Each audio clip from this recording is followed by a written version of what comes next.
afternoon, everyone.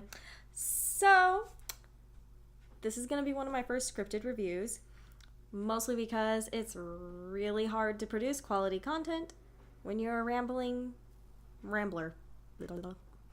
Anyway, so as per the title of this video, this is my honest review of The Cruel Prince by Holly Black. And I'm gonna just cut to the chase. This is the third Holly Black review or book that I've read so far. I began with The Darkest Part of the Forest, which had a really good plot and a good integration of mythology to keep my interest and keep my attention long enough to go on ahead and forgive the fact that the characters were or the equivalent to bratty little teenagers who needed a really good whipping. Seriously. Also, the main characters didn't annoy me quite as much as they did in this book, The Cruel Prince. I'll get to that in a minute. I tried reading The Coldest Girl in Cold Town and couldn't get past the first chapter. The first chapter was boring. And I couldn't get over the fact that it was boring, and it disappointed me because I really liked The Darkest Part of the Forest. I enjoyed it for what it was, a YA fantasy novel, which actually had a certain level of sophistication that doesn't typically always come with YA fantasy novels. And it was organized, which was another thing that doesn't typically come with YA fantasy novels. But The Coldest Girl in Cold Town was just boring, or at least it began boring. Like, not even in a way, like, it was told in first person. I wasn't interested in the narrator at all. She was kind of boring. Just to reiterate that. And her character also just didn't have anything to offer beyond the mountains of teenage grade angst that was in there. Like, that was in the first chapter alone. So that turned me off, and that just made me DNF the book after the first chapter. And typically I don't do that. Typically I try to read the book until I get to page 100. Like I did with The Upside of One Unrequited before I went on ahead and DNF the book because I just couldn't. But The Coldest Girl in Cold Town was kind of a special case. And the thing is, like, when the teenage angst is all that seems to define the character, when you're going into the character's mind right off the bat, and this is like, it's first person, I don't know why, but for some weird reason, when people write in first person, especially YA authors, they tend to put in the angst. And the angst is boring to read. I don't like reading it. And the thing is when I see like overabundance of angst, I check out pretty quickly. Again, if you don't believe me on that one, go watch my DNF review of The Upside of Unrequited. I did not like that book. I got 100 pages into it, for the most part. The book's equivalent of 100 pages into it. It's a pretty short book. But I DNF'd it. Because the characters were really spoiled rotten and didn't really, they were angsty teenagers and didn't have anything to offer at all.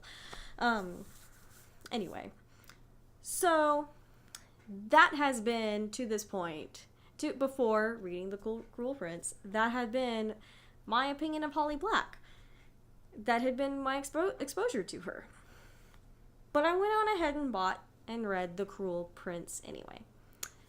It has potential, but not enough to make me want to pick up the next book in the series.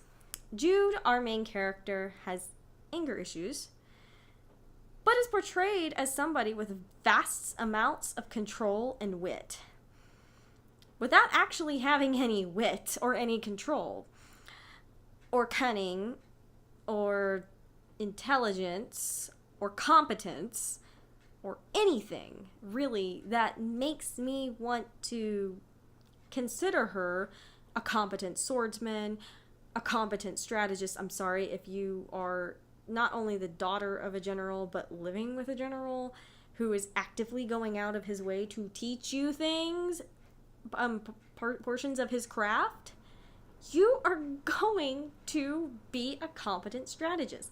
Holly Black does not show that she's a competent strategist at all. We are just made to kind of take it for granted that that's what she is, especially in the last half of the novel.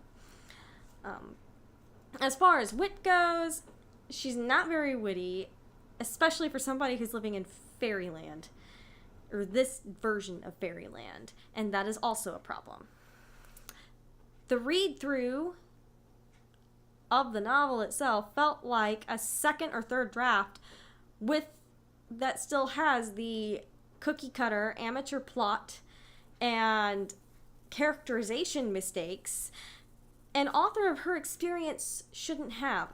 I'm aware of the fact that Holly Black has published quite a number of books by this point in time. She shouldn't have this issue. It's kind of unfortunate. Jude has reasons for her angst, and probably a bit of Stockholm syndrome. But all we spend time on is the inner angst. We're told she's adapted to fairyland, but the fact of the matter is she hasn't adapted to fairyland. She's been living in this state of denial of that for a long time, but the denial in on itself is never particularly addressed. It's almost like Holly Black said, like, kind of touches on the subject but doesn't want to get into the psychological torture that she's put herself through. And we're meant to take her volatile behavior, her helplessness, and just like she's painted to be this helpless character who hates being helpless, but she's not dealing with the grace and poise of somebody who lives in fairy tale land, who grew up with the gentry, and is expected to have a certain amount of control, or she probably is going to die. That is, again, one of the other issues that I had with this book, and part of the reason why I just couldn't take her as a character seriously. It's the only thing, her angst is the only thing that really defines her. And like I said again, she's far too incompetent to have grown up into this world intending to become a knight. She also doesn't listen to what other people tell her to. It's a negative trait, tell her stuff. People tell her stuff. She doesn't listen to what people tell her at all. It's a negative trait that's never really addressed because, I guess, reasons. And then she also makes assumptions that the author wants us to assume are right. The right assumptions, the correct assumptions, the assumptions that are going to happen, without these assumptions being challenged at all. And it's pretty clear that it's happening in that way. It's pretty clear what's going to happen in this book. We all pretty much guessed what was going on. I actually stopped about 92% of the way through on my Kindle and just skipped to the end and found out that the main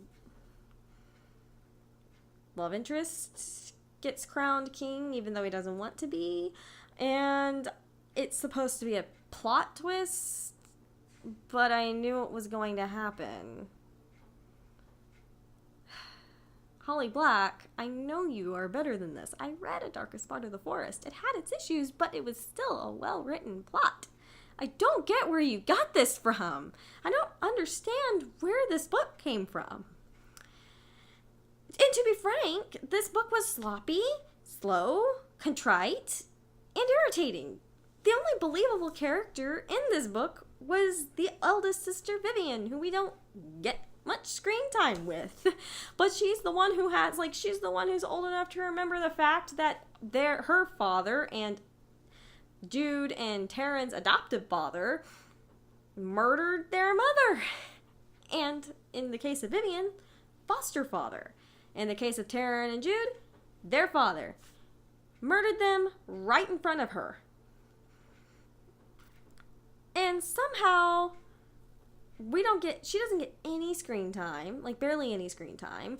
We barely get to see her as a character, or just the fact that we are told by the main character that Vivian is the antithesis of Fairyland, and we're supposed to just take it for granted. We're supposed to take for granted the fact let me rephrase that. We're supposed to take that as face value. It's not good enough. And reading this book was incredibly frustrating because I really wanted to like it and I didn't. Because it was just one of those boring books and it made me want to cry. And I'm quite disappointed in what I read, and I'm probably never going to pick up another Holly Black book again. I've been turned off from the YA genre for a while now, and this has kind of spearheaded that to the forefront. I'm pretty much done after this book. I have a few books from the YA genre that I'm going to read and hope that they're going to be okay or good. I don't know. But I'm really hoping that some of the books that I have selected and are in my reading list will improve drastically. So anyway, as far as the rating goes, I give this book a 2 out of 5 stars, especially since I know Holly Black could do better. And not gonna apologize for the fact that I didn't like the book. I know there's a lot of Holly Black fans out there, and look, I'm a Terry Brooks fan. Even I noticed when Terry Brooks' writing started sucking. So, without further ado, I hope you guys have a wonderful day. Enjoy your weekend, and bye.